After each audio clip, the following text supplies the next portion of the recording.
सर्वस्वं मे रामचन्द्रो दयालु नान्यं जाने नैव जाने न जाने।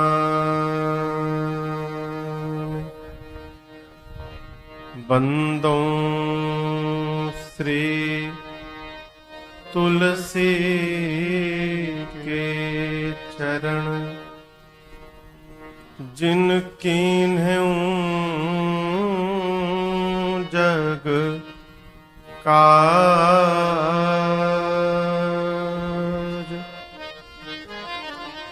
कलि समुद्र बूढ़त लखें प्रगट्यों सप्त जहाज।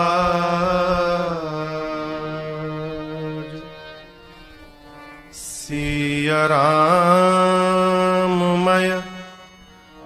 सब जग जानी करऊं प्रणाम जोरि जुग पाली। अनंतानंत कोटि ब्रह्मांड नायक अकारण करुणा वरुणालय भगवान श्री राघव जी को प्रणाम। बोध भावन भगवान शिव जी श्री हनुमान जी के चरणों में साष्टांग दंडवत। कली पावना अवतार पूज्यपाद गोस्वामी तुलसीदास जी के चरणों में बारंबार वंदन।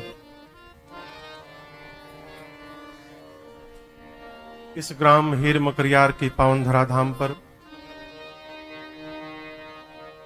9 कुंडीय विष्णु महायज्ञ के साथ साथ चल रही इस 9 दिवसीय श्री राम कथा के हम और आप आज 8वें सत्र में यहां पर सभी लोग उपस्थित भय हैं। बड़े भैया श्रीमान डॉक्टर उदिश्वर कुमार सिंह जी के संकल्प का परिणाम इस स्वरूप का हम और आप दर्शन कर रहे हैं। यज्ञ के मुख्य अध्यक्ष के रूप में अद्वैत आश्रम बेंगलुरु से आए प्रातः स्मरणीय परम पूज्य स्वामी श्री अद्वैतानंद सरस्वती जी महाराज, सासाराम से चलकर आए पूज्य स्वामी श्री अखंडानंद जी महाराज, इस विष्णु महायज्ञ के यज्ञाचार्य के स्वरूप में दक्षिण भारत से आए प्रातः स्मरणीय पूज्य श्री नागराज भट्ट जी एवं पूज्य श्री विनय भट्ट जी अन्य विप्र चरणों के साथ यहां उपस्थित भय हैं। आसपास दूर से कथा में उपस्थित आप समस्त कथा के रस रसिक श्रोता बंधु, माताएं बहनें, हमारी अपनी बाल मंडली, कल 7वें सत्र में हमने और आपने कथा में गाया श्रवण किया। भैया भरत श्री धाम अयोध्या से सबको लेकर भगवान से मिलने हेतु चलते चलते श्रृंगवेरपुर, तीर्थराज, प्रयाग और पूरे समाज के साथ भरत भैया चित्रकूट में मंदाकिनी जी के तट पर पहुंचे हैं।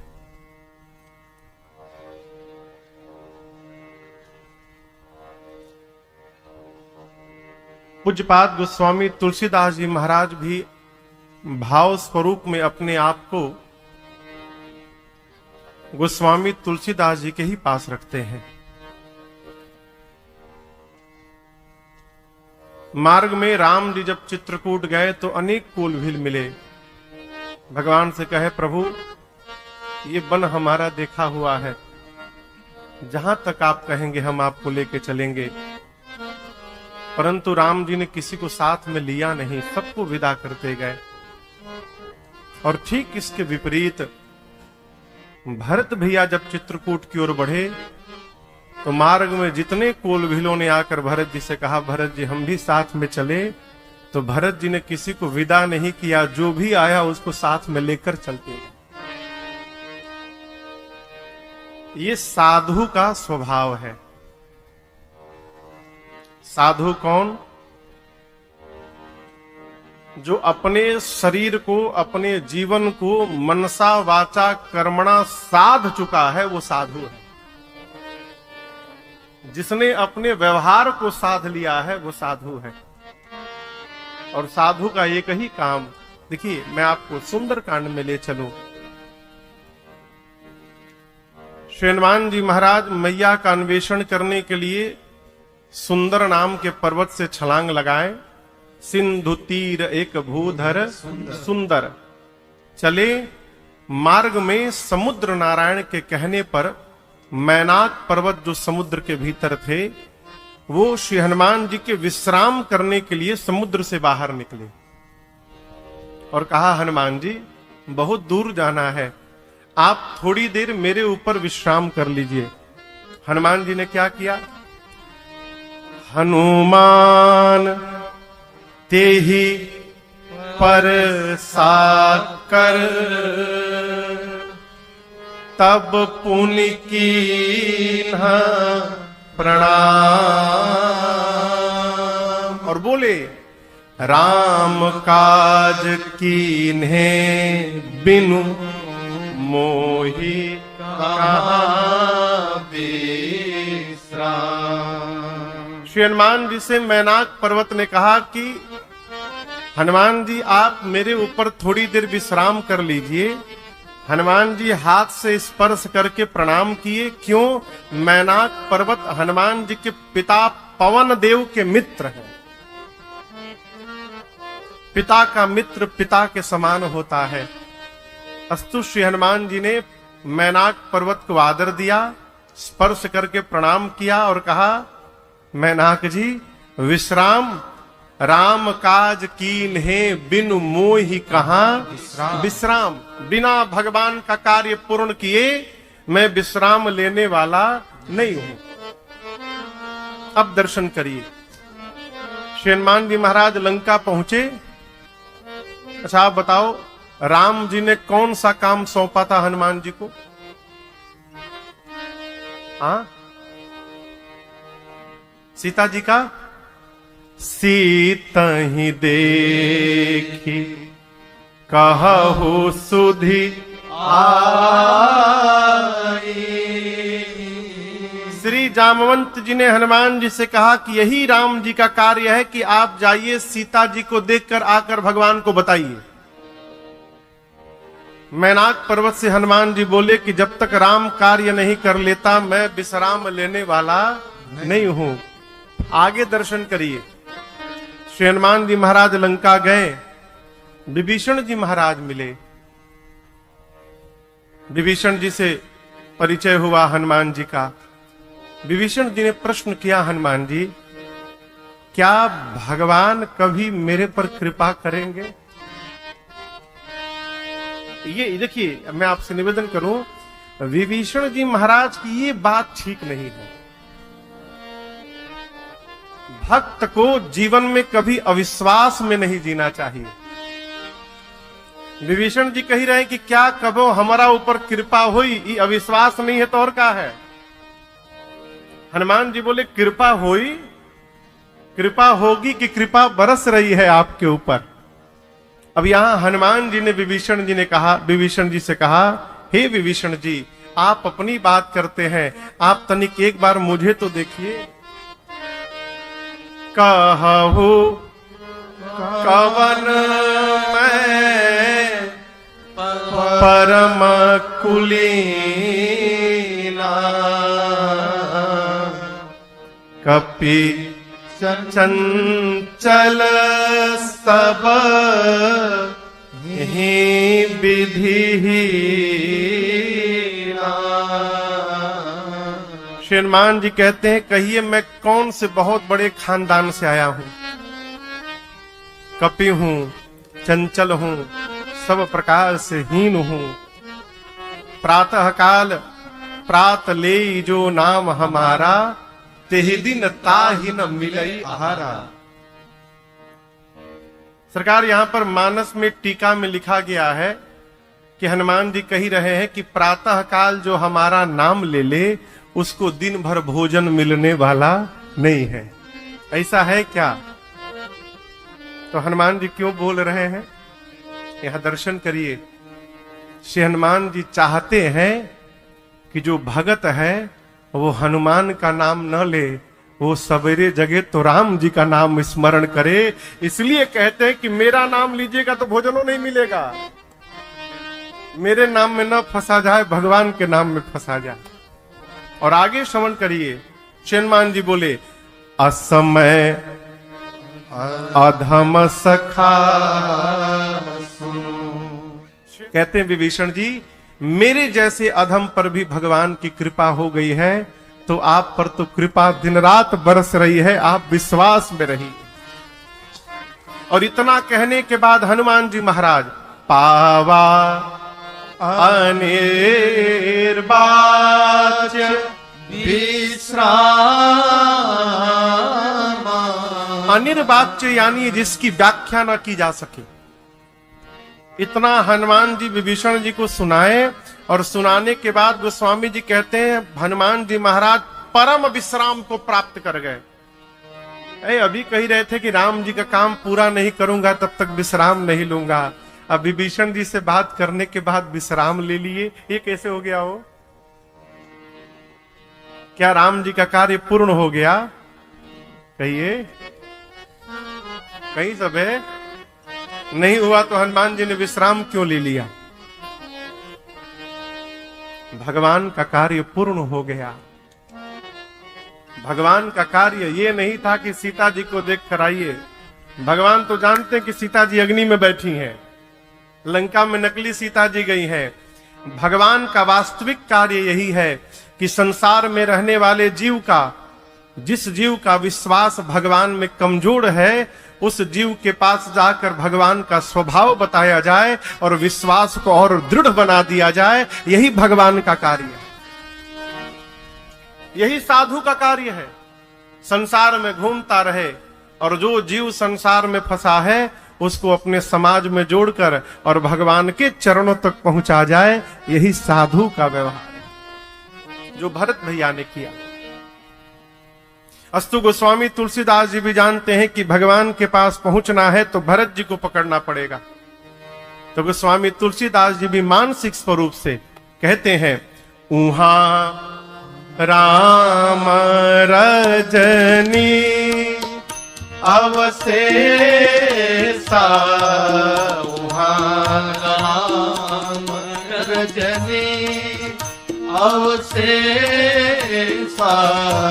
जागे सिया सपन अस देखा, जागे सिया सपन अस देखा, सहित समाज भरत जनु आए, सहित समाज भरत जनु आए, नाथ वियोग ताप तन काए, नाथ वियोग ताप तन काए, सुनिसिया सपना भरे जल लोचन, सुनिसिया सपना भरे जल लोचन, भय सोच बस सोच विमोचन, भय सोच बस सोच विमोचन, भय सोच बस सोच विमोचन, भय सोच बस सोच विमोचन। पूज्यपाद गोस्वामी तुलसीदास जी कहते हैं, उहाँ राम रजनी अवशेषा। वहां पर, कहां पर? चित्रकूट में। तो गोस्वामी जी कहाँ हैं? यहां पर। यहां कहां? तो भरत भैया के पास। अपने आप को भरत जी के पास रखकर गोस्वामी जी कहते हैं, चित्रकूट में रात्रि बीतने के बाद प्रातः काल सीता मैया जगी और जगने के बाद राम जी से कहती है, प्रभु मैंने स्वप्न देखा है कि भरत जी आ रहे हैं। वियोग के कारण शरीर दुर्बल हो गया है, माताएं हैं, माताओं का स्वरूप मंगल दर्शन नहीं भया। राम जी सुने तो कहे, सीता भोर बेला का स्वप्न कहीं सत्य न हो जाए। अस्तु राम जी लक्ष्मण जी को लेकर भगवान शंकर के पूजन में बैठ गए। पूजन करने के बाद मुनियों का आदर सत्कार करके भगवान अभी बैठे ही थे, तब तक अचानक उत्तर दिशा की आकाश में पक्षी चहचहा कर भागने लगे। भगवान आश्चर्यचकित भये और एक कोल ने आकर राम जी से कहा, राम जी भरत जी आपसे मिलने के लिए आ गए हैं। जैसे भगवान सुने, बाबा कहते हैं, सुनत सुमंगल मन प्रमोद तन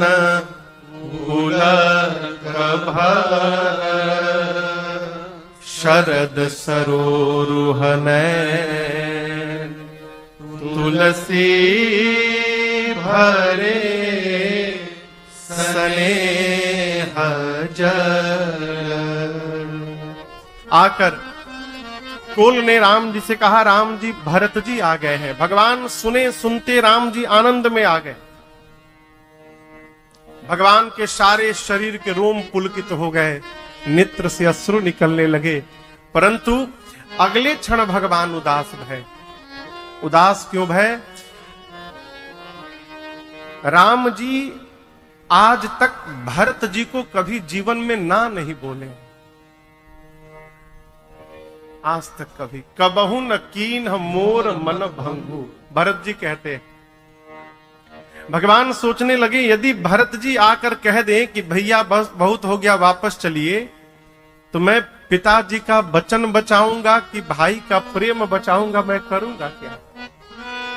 इत पित बच उत बंधु सकोचु।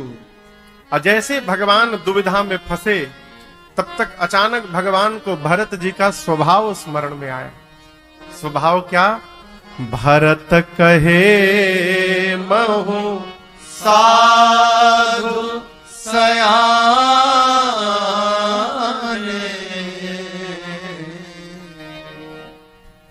जीवन में स्वभाव को जानने का स्वभाव बनाइए। बात समझ में आ रही है? स्वभाव को जानने का स्वभाव बनाइए। किसके स्वभाव को? जिसके साथ रहना है उसके स्वभाव को। स्वभाव यदि समझ में आ गया, फिर व्यवहार में कठिनाई आने वाली नहीं है। कठिनाई जन्म ही लेती है कि हम स्वभाव नहीं समझते। जिस संबंध का कोई विकल्प नहीं है, जीवन में जिस संबंध का कोई विकल्प नहीं है, उस संबंध के स्वभाव को जानने का स्वभाव बनाइए। स्वभाव समझ में आ गया, फिर जीवन भर कष्ट नहीं होगा। राम जी दुविधा में फंसे तो भरत जी के स्वभाव का चिंतन किए। क्या चिंतन हुआ? भरत कहे महु साधु सयान। भरत जी के जीवन का वैशिष्ट्य ये है कि भरत जी राम जी की आज्ञा का ही पालन करते हैं। भरत जी अपने मन से जीवन में कुछ नहीं करते। आपके घर के परिवार में यदि कोई आपकी आज्ञा से चल रहा है तो ये आपके जीवन का सौभाग्य है। परिवार में कोई यदि आपकी बात सुन के व्यवहार कर रहा है, आप भाग्यशाली मानिएगा अपने आप को। हम तो कहते हैं कि आप ये प्रतीक्षा मत करिए कि कोई हमारी बात मान के रहे। आप जिनके हैं, आप उनकी बात मानकर रहना प्रारंभ कर दीजिए। नीचे वाले आपको देखकर वो आपकी बात में आ जाएंगे। हम भी तो किसी के हैं, परंतु आदमी आजकल अपनों की तो चिंता करता है, लेकिन वो जिसका अपना है उसकी चिंता नहीं करता। ये बतिया बुझाता। अपनों यानी बाल बच्चा, ये हमारे हैं, इनके लिए करना है। अरे आप भी तो किसी के हैं, उनकी कौन चिंता करेगा? ये तरीका गलत है। हम नीचे देखना प्रारंभ कर दिए हैं। नीचे देखना प्रारंभ बंद करिए, ऊपर देखना प्रारंभ करिए। यदि आप अपने माई बाप का ध्यान रखना प्रारंभ करेंगे तो आपकी संतान आपका ध्यान रखना प्रारंभ करेगी। आप यदि अपने बच्चों के बारे में केवल सोचेंगे तो आपके बच्चे आपके बुढ़ापे में अपने बच्चे के बारे में सोचेंगे, आप घंटी बजाएंगे। यहां राम जी कहते हैं भरत जी मेरे कहने में है। भरत जी कल भी वही करेंगे जो मैं कहूंगा, आने दो। यहां लक्ष्मण जी को आवेश आ गया। लक्ष्मण जी सोचे कि भरत वन में सेना लेकर भैया राम से युद्ध करने आ रहे हैं, निकाल लिए बाण मार दूंगा। किसको मार दूंगा? भरत शत्रुघ्न दोनों को मार दूंगा। यहां तक बोल दिए शंकर भी सहायता करने उतर गए तो मेरे बाण से कोई बचाएगा नहीं भरत को आज। ऐ आकाशवाणी भाई, आकाशवाणी ने खूब जय जयकार किया भरत जी का और धीरे से कहा भरत लक्ष्मण जी, बुद्धिमान व्यक्ति कोई व्यवहार करने से पहले 100 बार विचार करता है। सहसा करे अपाछे पछताहि,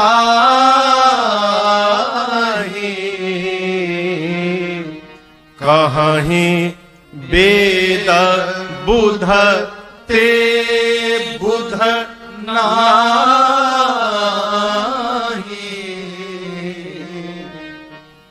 जीवन में जब आवेश आवे तो प्रयास करिए कि मौन हो जाए। हमारे एक चाचा हैं, वो कहा करते कि बाबू देखो, क्रोध में कौन सी उंगली सामने आती है? कहीं कहीं सब है ये वाली, थोड़े ना तहरा के देख ले, ये वाली उंगली, ये अहंकार है। ये क्या है? अहंकार है और ये ब्रह्म है।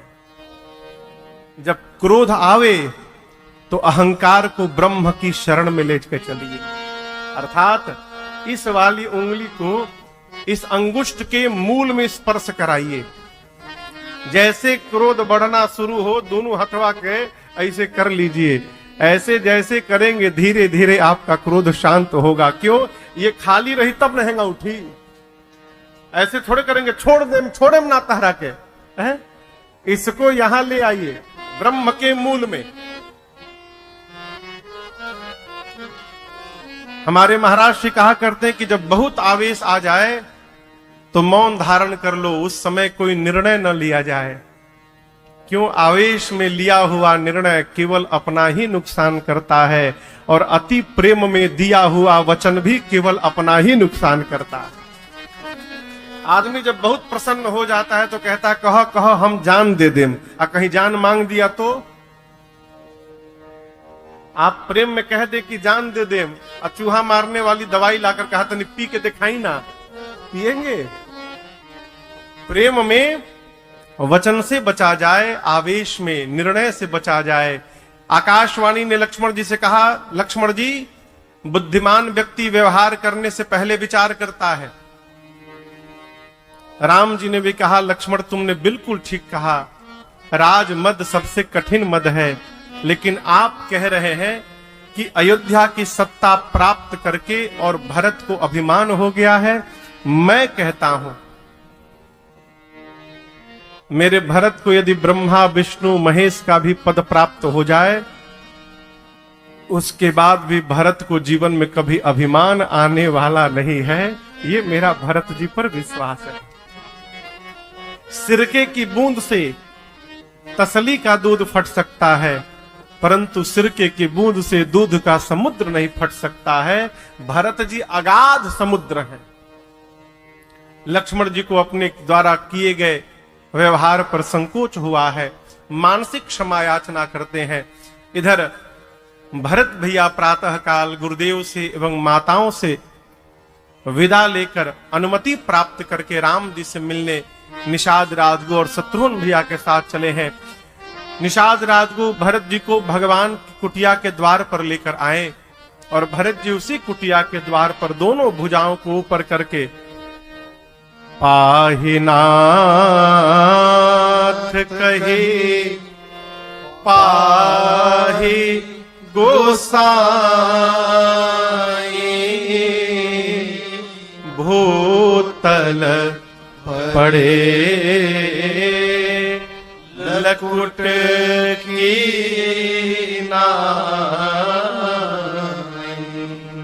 पाहिनाथ पाहिनाथ कह के भरत जी वहीं द्वार पर गिर पड़े। अब यहां पर एक व्यवहार समझिएगा। भरत जी के इस आर्त पुकार को सुनने के बाद भी भगवान अपने स्थान से उठे नहीं, बैठे रहे। क्यों? मानो लक्ष्मण जी से भगवान कहना चाहते हो, लक्ष्मण ये वही भरत जी हैं जिनको आप मारने के लिए जा रहे थे, मुझे बुला रहे हैं। अब जब तक लक्ष्मण आप नहीं कहोगे मैं भरत को उठाने वाला नहीं हूं। राम जी वहीं बैठे रहे। भरत जी के कान में, लक्ष्मण जी के कान में भरत जी की आवाज गई। लक्ष्मण जी ने धरती पर सिर को रखकर प्रणाम किया और कहा, प्रभु भैया भरत प्रणाम करत रघुनाथ। जैसे लक्ष्मण जी ने कहा कि प्रभु भरत जी प्रणाम कर रहे हैं, राम जी दौड़ कर गए भरत जी के पास। भगवान का वेग इतना था कि भगवान के शरीर से पटका, हाथ से धनुष बाण, कमर का निसंग, ये चारों भगवान के शरीर से वहीं गिर गए। कहां? जहां लक्ष्मण जी खड़े थे। क्यों गिर गए? यहां दर्शन करिए। भगवान भरत जी के पास गए तो धनुष बाण पटका निसंग चार वस्तु गिरे। भरत जी भी राम जी के पास आए तो तीर्थराज प्रयाग में चार वस्तु छोड़कर आए, धर्म अर्थ काम मोक्ष। प्रसंग कहता है जितना त्याग करके आप राम जी के लिए दौड़ेंगे, भगवान भी उतना त्याग करके आपके लिए दौड़ जाएंगे। इसलिए चारों के चारों गिर पड़े।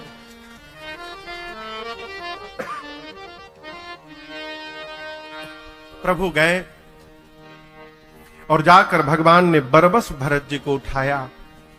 बरबस लिए उठाए, उरलाए कृपा निधान। भरत राम की मिलनी लखी, बिसरे सब अपान। भरत भैया धरा पर गिरे हुए हैं, राम जी गए लगे उठाने, भरत जी उठ नहीं रहे हैं।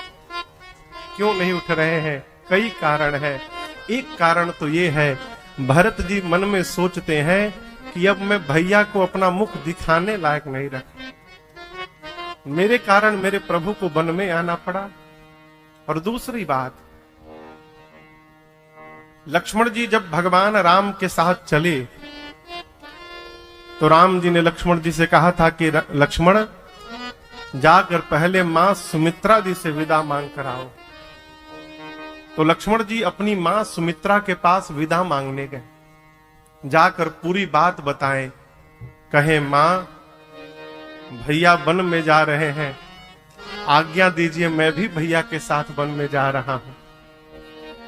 तो उस समय मां सुमित्रा ने लक्ष्मण जी से कहा कि लक्ष्मण राम कभी अयोध्या का त्याग नहीं कर सकता।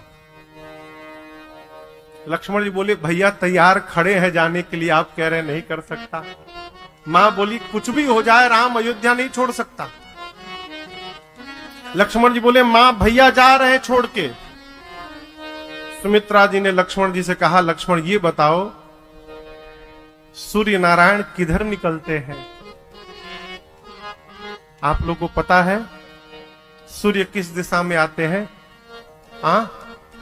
जोर से बोली ना। सूर्य पूरब में नहीं निकलते माई बाप, सूर्य जिधर निकल जाते हैं उसी को पूरब कह दिया जाता है। पूर्व दिशा से सूर्य का परिचय नहीं होता, सूर्य से पूर्व दिशा का परिचय होता है। यदि कल से सूरज इधर निकल जाएंगे तो कल से ये पूरब कहलाएगा। मां सुमित्रा ने कहा, लक्ष्मण उसी प्रकार राम अयोध्या में नहीं रहते, राम जहां रहते हैं उसी को अयोध्या कहा जाता है। यदि कल से राम वन में जाके रहने लगेंगे तो वो वन अयोध्या बन जाएगा और ये अयोध्या वन से भी बिहड़ हो जाएगा। मां ने लक्ष्मण जी को अनुमति दी और उसके बाद एक बात कही, लक्ष्मण आज के बाद से अब मैं तुम्हारी मां नहीं रही। तो लक्ष्मण जी ने कहा, मां मेरी मां कौन? तो सुमित्रा जी ने कहा, लक्ष्मण तात तुम्हारी मातु पहले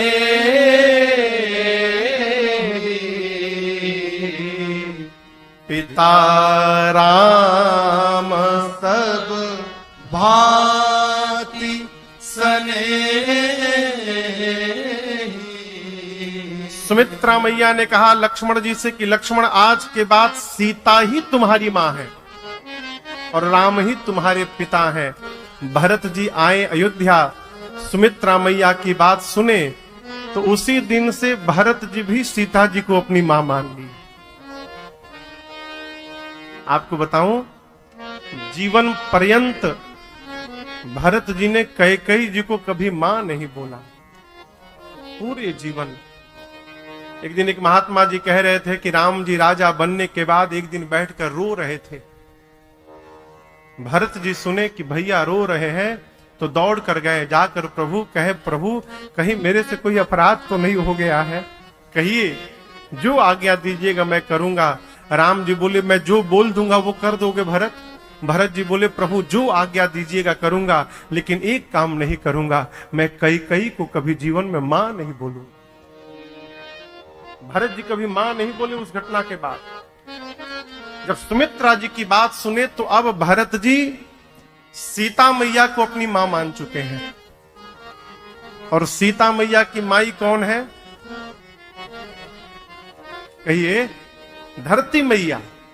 तो धरती मैया भरत जी की क्या हो गई? हाँ, नानी। भरत जी की मां सीता जी, सीता जी की मां धरती मैया, तो धरती मैया भरत जी की नानी हो गई। आज जब चित्रकूट में भरत जी धरती पर गिरे हैं तो स्वयं धरती मैया ने ही भरत जी को बाहों में पकड़ लिया है कि भरत जी तुम जैसे नाती को प्राप्त करके वसुंधरा भी धन्य हो गई है, मैं बड़भागी हो गई। इसलिए राम जी उठा रहे हैं और भरत जी उठ नहीं रहे हैं, क्योंकि धरती जी ने पकड़ा है। बरबस प्रभु ने उठाया और उठाकर भरत जी को हृदय से लगाया। आज भरत जी और राम जी के इस मिलन को देखकर पूरा समाज रोने लगा। गोस्वामी जी तो यहां तक कहे कि इस प्रेम का दर्शन करके उस समय वहां के पत्थर पिघलने लगे, और वो पिघले हुए पत्थर आज भी चित्रकूट में है। मैंने दर्शन किया है, कभी अवसर मिले तो जाकर दर्शन करिएगा। हाँ? अब सोचिए, जिस प्रेम का दर्शन करके पत्थर द्रवित हो गए, वहां जो जीवित होंगे उनकी क्या दशा होगी। राम जी जाकर पूरे अयोध्या के समाज को चित्रकूट में लेकर आए हैं। चित्रकूट में कुल 5 बैठकी भई है। पहले बैठकी में गुरुदेव भगवान ने राम जी को बताया कि राम, आपके वियोग में आपके पिताजी चले गए, भगवान बहुत रोए हैं। अगले दिन ज्येष्ठ पुत्र को पिता के निमित्त जो व्यवहार करना चाहिए भगवान ने किया। दूसरी बैठकी अयोध्या वासियों ने आपस में की। गुरुदेव भगवान वशिष्ठ जी ने अपना मत सुनाया, कहा देखिए मैं एक बात सबसे कहना चाहता हूं, उसको आप ध्यान से समझिएगा। राम जी वन में रहें चाहे राम जी अयोध्या में रहें, राजा राम जी ही है। राजा राम स्वबस भगवानु। क्यों राम राजा है? क्योंकि राम भगवान है। गुरु जी ने खोल के रख दिया। गुरु जी ये भी बताए कि ब्रह्मा विष्णु महेश सूर्य चंद्रमा पवन अरुण वरुण कुबेर पावक दिग्पाल सब राम की आज्ञा का पालन करते हैं। ब्रह्मांड में किसी की क्षमता नहीं कि जो राम जी की वचन का त्याग कर दे। यदि हमसे उपाय पूछा जाए तो मैं यही कहूंगा कि राम जी की आज्ञा का पालन किया जाए, ये मेरे अनुसार। अब आप लोग कहिए क्या किया जाए। तो भरत जी कहे, गुरुदेव आप हमसे उपाय पूछ रहे हैं, आज तक घर की विपत्ति को आपने संभाला। गुरु जी बोले, भरत उपाय तो एक है मेरे पास, यदि आप और शत्रुघ्न वन में रहने को तैयार हो जाएं, तो मैं राम सीता लक्ष्मण को लेकर वापस चला जाऊंगा। बुद्धिमान व्यक्ति देखता है कि सर्वस्व समाप्त हो रहा है तो आधे में संतोष कर लेता है। यदि पूरा बचाने जाएगा तो जो आधा बच रहा था वो भी डूब जाएगा। कई आदमी किसी को उधार दे देते हैं ना, सजिए 10,000 रुपया। अब 10,000 रुपया उधार तो दे दिए, एक महीना बाद उस आदमी ने फिर कहा 5,000 रुपया और ही हो जाई। अब ये सोचता है कहीं माना कदम तो 10,000 डूब जाई, तो उस 10,000 के लालच में 5,000 और देता है। पहले तो 10,000 डूब रहा था, 15,000 डूबेगा। बुद्धिमान व्यक्ति देखता है सर्वस्व जा रहा है तो आधे में संतोष कर लेता है। गुरु जी ने कहा, यदि आप दोनों भाई वन में जाने को तैयार होंगे तो मैं सीता राम लक्ष्मण जी को लेकर वापस चला जाऊंगा। भरत जी बोले, गुरुदेव यदि मेरे वन में जाने से भैया वापस चले जाएंगे तो मैं 14 वर्ष के लिए वन नहीं जाऊंगा गुरुजी, मैं जीवन भर वन में रहने को तैयार हूं, मैं लौट कर अयोध्या आऊंगा ही।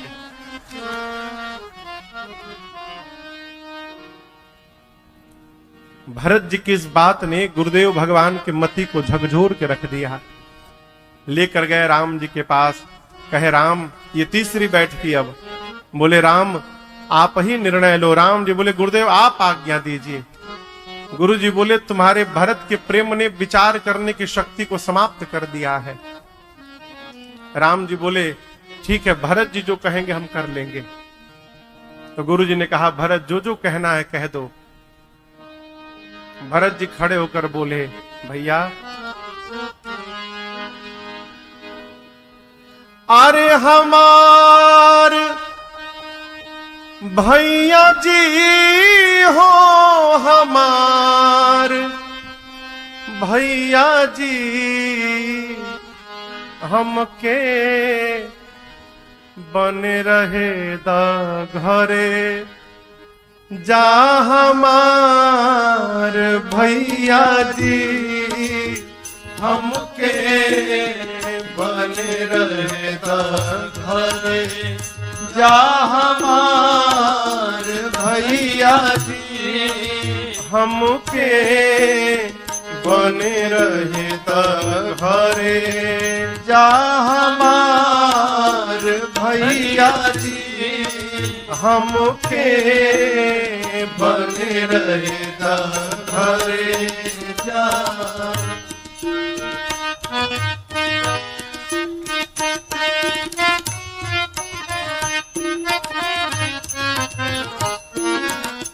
राम जी बोले, कैसे रहोगे आप अकेले वन में? भरत जी बोले, अकेले नहीं रहेंगे, शत्रुघ्न संग हम वन में रहा भारता, शत्रुघ्न संग हम वन में रहा भारता, शत्रुघ्न संग हम वन में रहा भारता, शत्रुघ्न संग हम वन में रहा भारता, राखी भाई के दुलार ए हमार भैया जी, राखी भाई के दुलार ए हमार भैया जी हमके बने रहे दा घरे, जा। राम जी मना कर दिए, आपको वन में नहीं रहने दूंगा। तो भरत जी कहे, प्रभु एक बात, नाही मनबा एना हमरो के राखसा नाही मन बायनाथ हमरो के राखसा नाही मन बायनाथ हमरो के राखसा नाही मन बायनाथ हमरो के राखसा जैसे तीन वैसे चार हे हमार भैया जी जैसे दिन वैसे चार हे हमार भैया जी हमके बन रहता भरे जा हमार भैया जी हमके बन रहता घर अरे हमके बन रहता घर हमके बन रहता घर जा भरत जी अपनी बात कह दिए प्रभु। तीन बात, लक्ष्मण को वापस करिए, मुझे साथ में रख लीजिए। दूसरी बात, हम दोनों भाई वन में जा रहे हैं, आप तीनों वापस चले जाइए। तीसरी बात, हम लक्ष्मण शत्रुघ्न तीनों वन में रहने को तैयार हैं, आप मैया को लेकर वापस चले जाइए। अब भरत जी ने जब ये तीन बात रखी तो राम जी दुविधा में पड़ गए, अब मैं क्या करूं। देखिए दो ही बात, यदि हमारे बड़े को, हमारे श्रेष्ठ को हमसे कुछ कहने के पहले सोचना पड़ रहा है तो ये हमारे जीवन का दुर्भाग्य है। पिता को पुत्र से कुछ कहने के लिए सोचना पड़ रहा है, ये पुत्र का दुर्भाग्य है। हमारे पूज्य महाराज श्री के परिकर बाबूजी अब नहीं रहे। बिहार के भागलपुर के पास हम लोग कथा में गए थे। बच्चों की अवस्था 45 साल 50 साल की थी, बाबूजी 85 वर्ष के थे।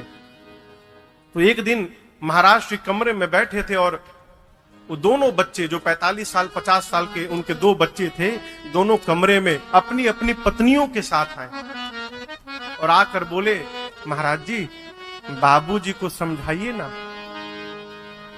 किसी के सामने गाली दे देते हैं, किसी के सामने डांट देते हैं, किसी के सामने बेइज्जत कर देते हैं। महाराज जी सुन के मुस्कुराते रहे। जब वो दोनों बच्चे चले गए, 1 घंटे बाद बाबूजी आए तो महाराज जी ने कहा कि बाबूजी आप बच्चों को डांटते हैं क्या? आए थे क्या आपसे बोलने? बाबूजी बोले, बच्चे आए थे क्या मेरा कंप्लेन करने? बोले, महाराज मैंने पैदा किया है और मेरा अधिकार है कि मैं बीच चौराहे पर भी डांट सकता हूं, बोल सकता हूं, मैं पिता हूं। बोले, मैं अपने बच्चों को डांटने के लिए पूछूंगा कि डांटू कि ना डांटू? मैं बाप हूं और मेरा अधिकार है उनको डांटना। उनकी बात मुझे बहुत अच्छी लगी। पिता का अधिकार है हमको डांटना है। जीवन में जब कोई डांटने वाला नहीं रहता है ना, तब उसकी कमी का पता चलता है माय बाप। जब कोई हमारी गलतियों पर हमको डांटने वाला ना हो। जीवन में ऐसा कोई व्यवहार नहीं करना चाहिए कि हमारे बड़े को हमारे व्यवहार से संकोच हो जाए।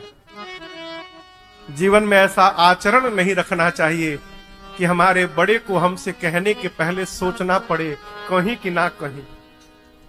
यदि बड़े को सोचना पड़ रहा है, यानी हमारे व्यवहार में कोई कमी है। अब यहां भरत जी ने 3 बात रखी और भरत जी के तीनों बात को सुनकर राम जी को सोच हो गया, अब मैं क्या कहूं।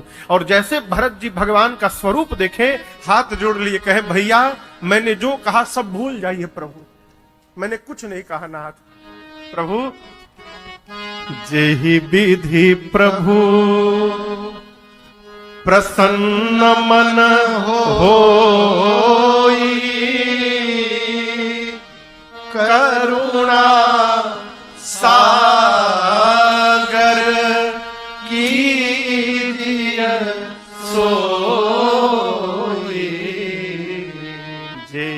विधि प्रभु। भरत जी कहते प्रभु जिसमें आपका मन प्रसन्न हो आप प्रभु वही निर्णय लीजिए। राजी है हम उसी में जिसमें तेरी रजा है। प्रभु जो आपको पसंद हम वही बात करेंगे। हमने कुछ नहीं कहा नाथ, जो आपको उचित लगे आप निर्णय लीजिए।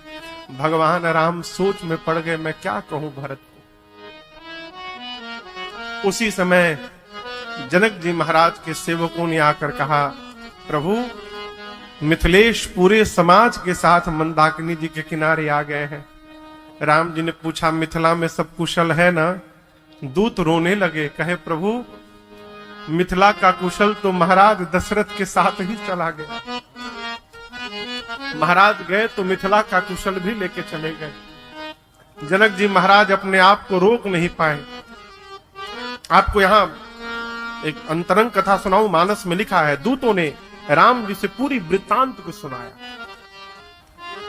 दूत कहते प्रभु जब पता चला कि कैकेयी जी ने भरत जी के लिए राजगद्दी मांग लिया, राम जी के लिए वनवास, तो महाराज जनक को लगा कि भरत जी की भी सहमति है इसमें। ये भरत जी की मिली भगत रचना है।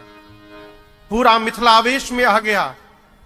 किसी ने तो यहां तक कह दिया कि चढ़ाई कर दो अयोध्या पर। परंतु जनक जी ने कहा नहीं, पहले जाकर वहां की वास्तविक स्थिति का पता लगाया जाए। तो जनक जी ने अपने 2 गुप्तचरों को वेश बदल कर भेजा अयोध्या में।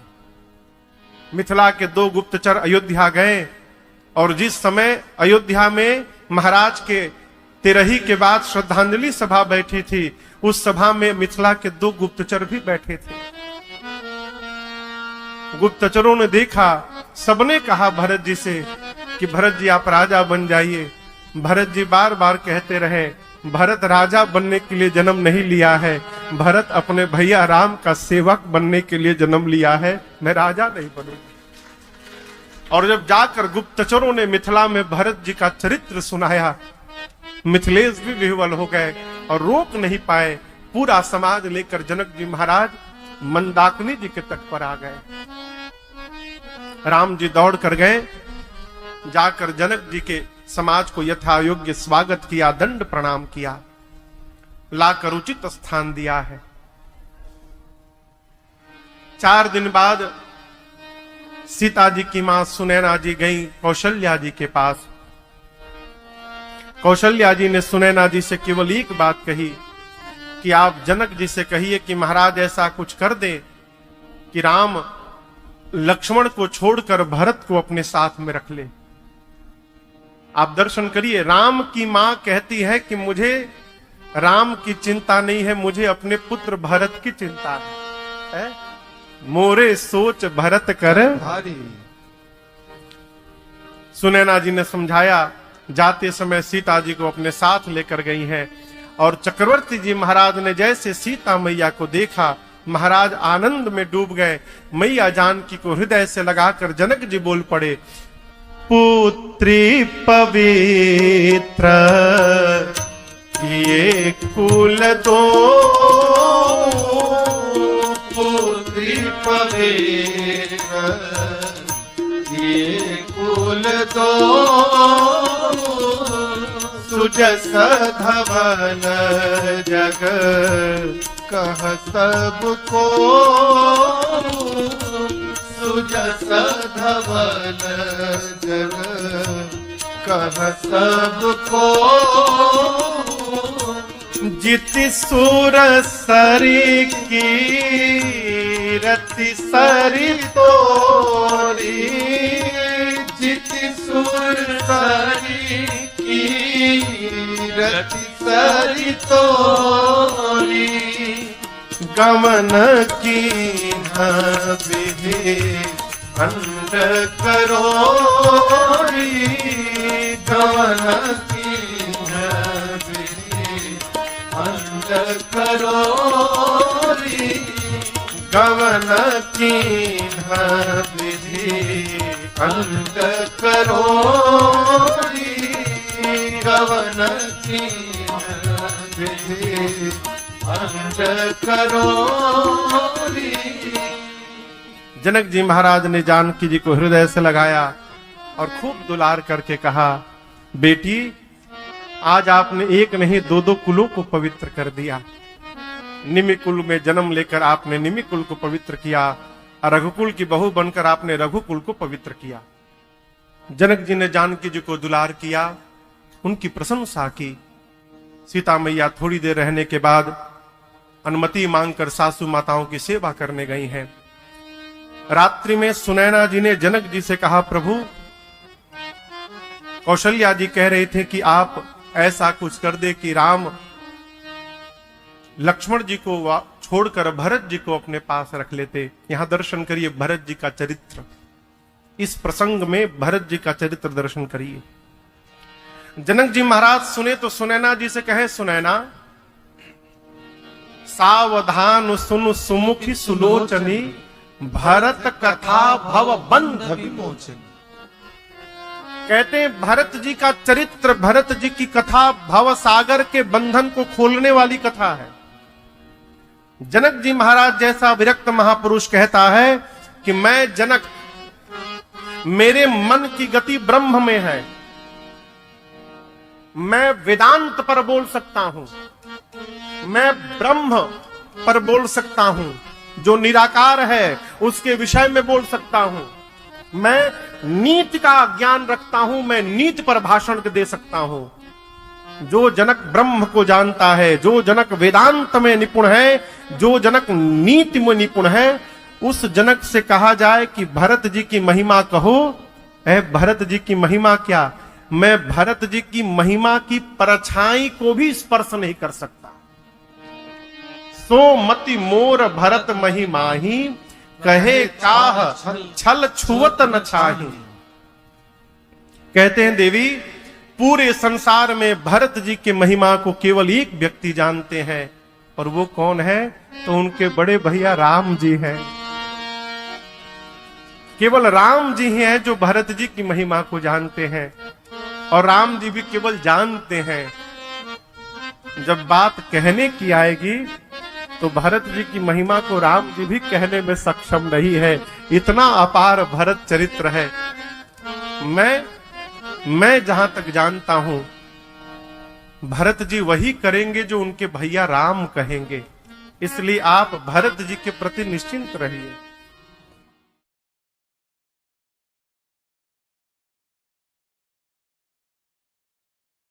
दोस्तों, रंजन जी महाराज के द्वारा यह प्रसंग आपने सुना, आपको कैसा लगा हमें कमेंट बॉक्स में ज़रूर बताएं दोस्तों।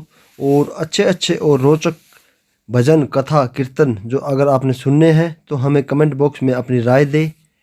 जो भी आपको प्रसंग सुनना है दोस्तों हमें कमेंट बॉक्स में ज़रूर बताएं। और यह प्रसंग, यह कथा श्री भगवत कथा और राम कथा, शिव कथा, रामायण कथा जो रंजन जी महाराज सुनाते हैं वो उनकी आपको कैसी लगती है हमें कमेंट बॉक्स में ज़रूर लिखें दोस्तों। हम आपका इंतज़ार करेंगे और आपसे पुनः निवेदन करते हैं कि रंजन जी महाराज की जो कथा है वो पूरी सुना करें, ताकि आपको एक अच्छे विचार और अच्छा ज्ञान आपको मिले। यही हमारी कामना है, यही हमारा संदेश है कि रंजन जी महाराज के द्वारा जो ये कथा, जो विचार है उनके घर घर तक जाए और पूरा विश्व राममय हो जाए। दोस्तों नमस्कार, धन्यवाद, जय श्री राम।